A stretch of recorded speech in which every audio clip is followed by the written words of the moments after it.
Hey guys, আসসালামু আলাইকুম। সবাই কেমন আছেন? আশা করছি যে যেখানে আছেন ভালো আছেন। আল্লাহর অশেষ রহমতে আমরাও ভালো আছি।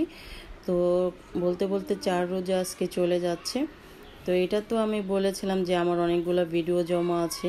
তো এই ভিডিওটা আমার অনেক দিনকার আগের করা ভিডিও, আমি এক এক করে এখন ছাড়তেছি। এটা হলো একটা মরিচ গাছ। এটা আমার শাশুড়ির বাসার বারিন্দার ভিতরে আমি রোপণ করেছিলাম। তো আব্বু এনেছিল মরিচ, যেটাকে সিটি মরিচ বলে সেটা। তো সেখান থেকে বীজ রেখে আমি ফেলে দিয়েছিলাম এই পটের ভিতরে। তো অনেকগুলো মরিচ গাছ হয়েছিল।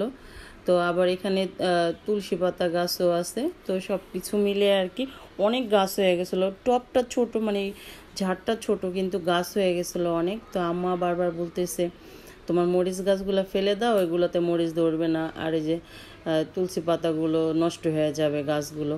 তো অনেকগুলো তুলসী গাছ মারা গেছে। তো আর এখানে এখন শুধু এই যে মরিচ গাছ আর একটা গাছ আছে তুলসী, আর অনেকগুলো বীজ ফেলেছি, সেগুলো থেকে হয়েছে আর কি। এখন হয়তো অনেক বড় বড় হয়ে গেছে, অনেক দিন ধরে দেখা হয় না। তো এই মরিচ গাছটা আম্মা বারবার বলছে ফেলে দাও ফেলে দাও, তো সেগুলো তো আমি ফেলে দিয়েছি। আর যেগুলো হয়েছিল এটা আমি ফেলে দেইনি, আমি বলছি যে রেখে দেই মা, দেখি মরিচ হয় কি না। তা আপনাদের ভাইয়া বলছিল যে থাকুক, এটা থেকে যদি মরিচ হয় তো আমরা রোজার মাসে খাবো। তো এই ভিডিওটা দেখে আমার মনে পড়লো রোজাও চলে এসেছে। বলতে বলতে 4 রোজা চলেও যাচ্ছে। এখন জানি না কী অবস্থা গাছটার আছে, আশা করি ভালো আছে। তো এই তো দেখেন কত মরিচ ধরছে।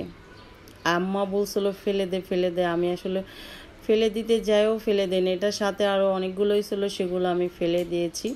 তো এটা আমি ফেলে দেনি। মাশাল্লাহ এখন যে মরিচ হয়েছে দেখেন, অনেক মরিচ হয়েছে। কিন্তু এর ভিতরে আম্মা অনেকগুলা, বাসায় আমরা থাকাকালীন অনেকগুলো খেয়েছি, অনেকগুলো পাকছে। আবার এই যে দেখেন অনেক মরিচ হয়েছে। মাশাল্লাহ মাশাল্লাহ।